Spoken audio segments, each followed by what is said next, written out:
Ilahi lastu lil firdausi a'la.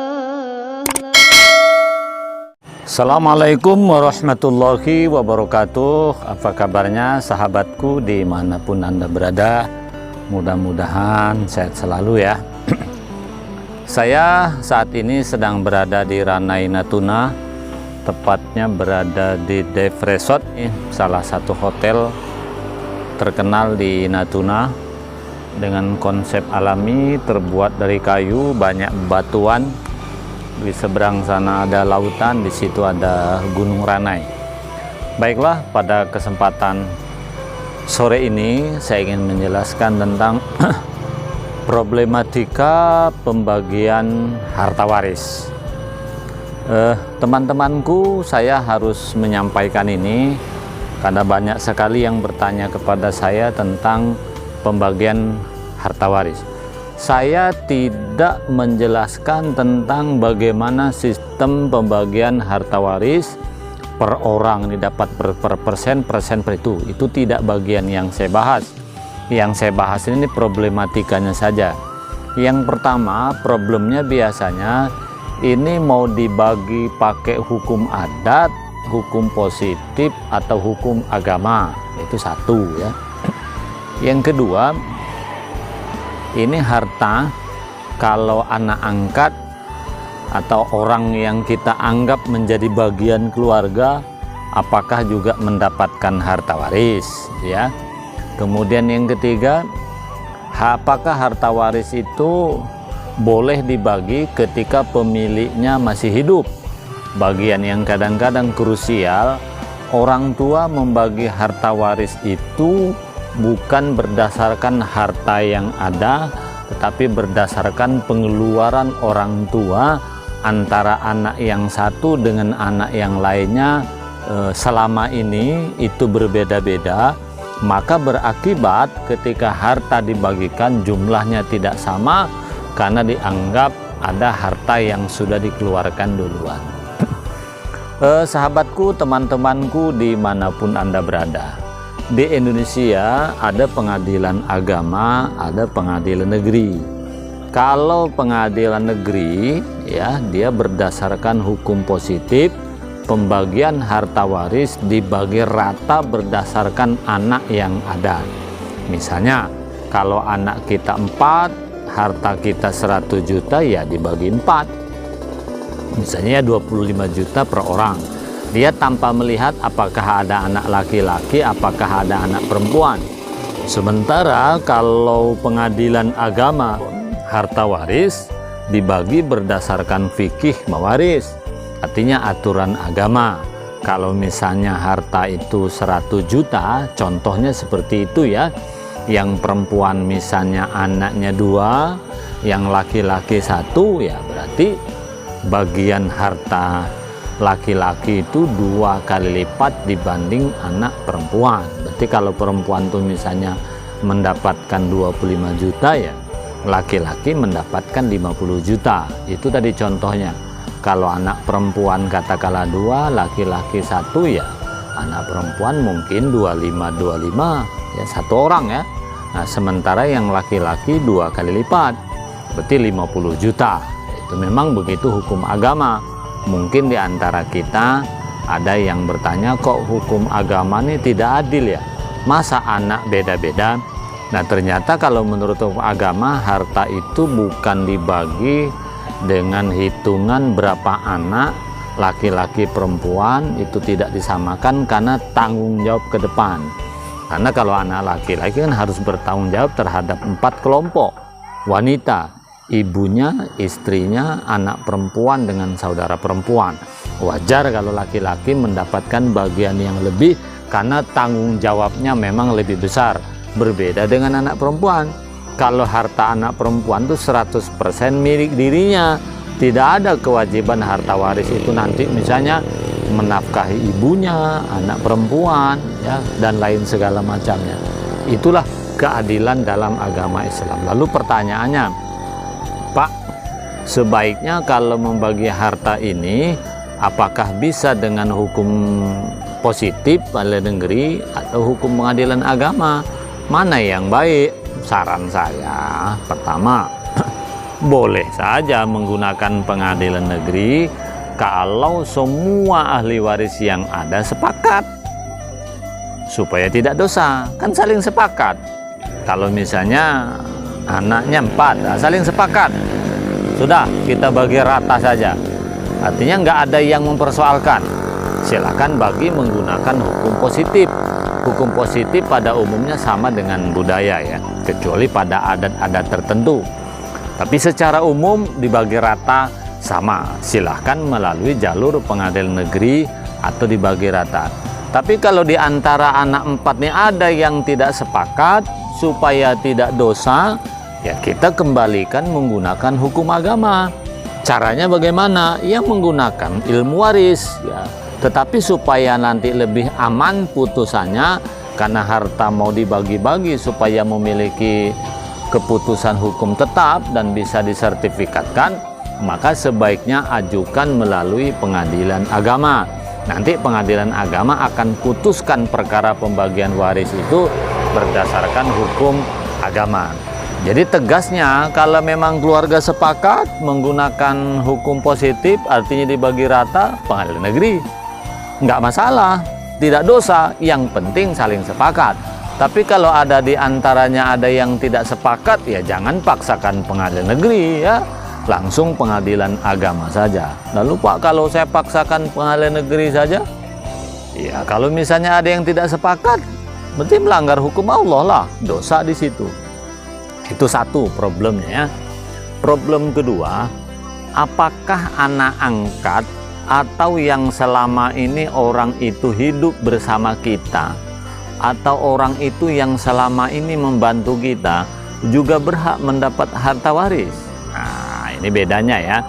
Kalau hukum positif, artinya hukum negara, kalau dia diadopsi secara resmi, memiliki akte berdasarkan ketentuan, adopsinya harus melalui pengadilan dulu, dan nanti dicatat di Dukcapil bahwa itu menjadi anak kita, walaupun itu anak angkat, dia bisa mendapatkan harta waris sebagaimana yang lain. Tapi kalau dalam hukum agama ya, maka anak angkat tidak boleh mendapat harta waris. Tapi kalau mau diberi boleh sepertiga saja, tidak boleh lebih dari sepertiga. Lalu kalau hanya satu-satunya anak angkat Pak, tak punya anak yang lain, artinya cuma anak tunggal, angkat pula. Ya harta dalam Islam itu kan bukan punya anak, bisa punya adik, bisa punya ibu, bisa punya siapa, bisa punya suami, bisa punya istri. Kan dalam agama harta itu hakikatnya bukan punya anak.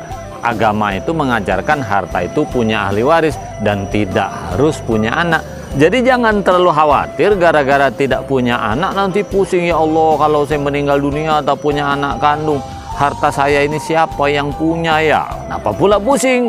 Harta ini kan hakikatnya bukan punya anak menurut agama, tetapi punya ahli waris. Tetapi anak angkat boleh, tapi sepertiga saja. Tapi kalau di dalam hukum positif, boleh harta itu dilimpahkan kepada anak angkat, tidak harus istilah sepertiga. Dalam hukum positif ketentuannya kalau anak itu diadopsi secara resmi.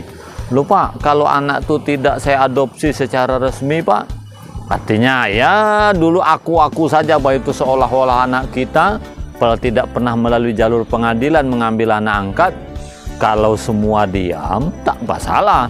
Tapi ketika ada yang mempersoalkan ahli waris yang lain, misalnya dia ngadu ke Pak Polisi atau kepada hakim, Pak Hakim dia itu salah mengangkat anak angkat dulu Pak, tidak resmi, ada pelanggaran. Nah, jadi persoalan lagi. Artinya kalau ingin mengambil anak angkat tak usah macam-macam, jalur resmi saja, yaitu adopsi resmi melalui putusan pengadilan. Lalu apakah anak angkat itu betul-betul harus anak atau orang yang selama ini membantu kita? Dalam hukum agama jelas apapun namanya, anak angkat mau resmi atau tidak, apakah diangkat dianggap sama. Tapi dalam hukum negara agak sedikit berbeda ya. Seperti itu, mau anak angkat orang yang mau kita berikan, Kan ada di Indonesia ini, ada orang yang selama ini misalnya berjasa membantu usaha kita, apakah anak angkat namanya, apakah karyawan angkat namanya, atau siapapun, atau orang yang dianggap berjasa dalam hidup kita. Dia kalau kita punya harta banyak, itu bukan waris namanya, tapi hibah saja. Itu problem kedua, jelas ya? Tuh yang kemudian yang ketiga, harta waris ini apakah bisa dibagi ketika pemiliknya masih hidup? Lah, kalau pemilik harta itu masih hidup, namanya bukan bagi harta waris, tapi hibah saja. Yang namanya membagi harta waris ketika pemiliknya sudah meninggal dunia. Tapi kalau orang tuanya masih hidup atau salah satunya masih hidup, ya namanya bukan bagi harta waris. Apakah boleh membagi harta ketika pemiliknya masih hidup?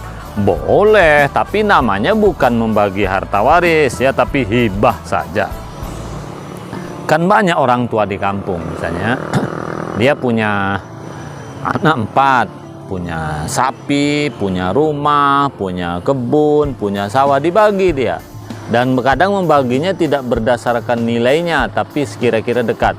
Rumah untuk si A, ini untuk ini, boleh-boleh saja ya. Tetapi intinya jangan sampai membagi harta itu menimbulkan persoalan terhadap anak, meskipun itu ketika orang tuanya masih hidup. Teman-temanku, sahabatku dimanapun Anda berada, yang menjadi problem lagi dalam pembagian harta waris itu yang banyak sekali ketemu saya. Kalau ternyata harta ini campur aduk antara harta waris dengan harta yang bukan waris. Contoh, saya bagi harta waris kan tentu harta milik saya, tapi ada harta juga pemberian orang tua. Nah, apakah harta dari orang tua itu sudah milik saya yang boleh saya bagikan kepada yang lain? Kalau harta itu sudah punya kita dan tercatat harta kekayaan kita, ya boleh dibagi memang. Tapi kalau harta itu belum punya kita, ya nggak bisa dibagi, boleh diambil oleh pemiliknya. Contoh bisa saja kan, harta saya misalnya meninggal dunia, ini contoh ya. Harta itu ternyata ada harta saudara-saudara yang lain yang pernah oleh kakek saya dipinjamkan ke saya, ya bukan dihak milikan. Berarti harta ini kan belum punya saya, harta ini hanya pinjaman saja. Jadi intinya harta waris ini harta yang 100% milik kita, bukan gabungan dari yang lain-lain. Jadi clear 100% milik kita, baru ketika kita meninggal dunia bisa dibagi, begitu. Tapi kalau harta itu belum selesai, ya jangan. Bahkan dalam agama, kalau kita punya banyak hutang dan punya banyak yang lain-lain, bukan sekedar hutang ya, tunggakan apa saja ya, maka ahli waris tidak boleh membagi harta sebelum menyelesaikan hutang almarhum itu. Maka otak anak ini salah juga. Ketika nak minta harta, ini kan asik harta aja yang dipikirannya, sementara hutang orang tua belum dituntaskan. Makanya ketika mau membagi harta waris, pastikan dulu ini orang tua saya yang sudah meninggal dunia yang punya harta ini ada hutang tidak. Kalau hutang sudah tidak ada, clear, silahkan bagi. Tapi kalau hutang masih ada, tuntaskan dulu hutang-hutangnya itu. Kemudian yang terakhir, apakah orang tua membagi harta waris ini? Yang sering jadi masalah lagi, orang tua ini kadang-kadang membagi harta, apakah waris namanya, apakah hibah namanya, dia sering bukan berdasarkan jumlah harta yang ada, tetapi berdasarkan yang selama ini diberikan kepada anak. Contoh, seorang ayah meninggal dulu ya, anak pertama karena masih ada ayah, dikuliahkan dia, dibiayai kehidupannya, bahkan mendapatkan pekerjaan yang layak. Sementara jarak anak nomor 1 dengan anak-anak yang lain sangat jauh. Nah, sementara anak yang kedua, ketiga, katakanlah karena jaraknya sangat jauh, anak yang pertama sudah sempat kuliah, mengenyam pendidikan yang cukup, bahkan sempat kerja, dibiayai orang tua. Nah, ketika anak yang lain ayahnya telah tiada, maka kehidupannya serba susah karena hanya bersama ibunya. Nah, lalu pertanyaannya, apakah cara membaginya harta itu harus dibagi rata dengan harta yang tersisa, atau kakak yang tua dikalahkan karena selama ini pembagian dari ayahnya lebih banyak daripada adik-adiknya? Maklumlah kakak yang hidupnya pertama tadi, ketika ayahnya masih hidup dia sempat menikmati kekayaan ayahnya, bisa kuliah, bisa kerja. Di sini memang hati nurani yang bekerja. Kalau berdasarkan harta waris, tidak melihat harta yang sudah diberikan ketika orang tua masih hidup, berapapun dia. Yang dibagi itu harta yang tersisa, dibagi anak yang ada atau ahli waris yang ada. Tetapi ingat, kita sebagai kakak hidup juga jangan serakah ya. Biasanya ibu sangat bijak membagi harta. Kadang-kadang ibu ini kan membagi harta kepada anak tidak berdasarkan nilainya. Misalnya kalau harta itu 100 juta, anak 4 tidak dibagi satu anak 25, 25, 25. Bisa saja anak yang pertama yang 25, yang anak yang pertama yang satu itu hanya dibagi 5 juta. Kenapa? Anak yang pertama itu dianggap oleh orang tuanya dulu, pemilik harta ini kehidupannya serba cukup, serba mewah.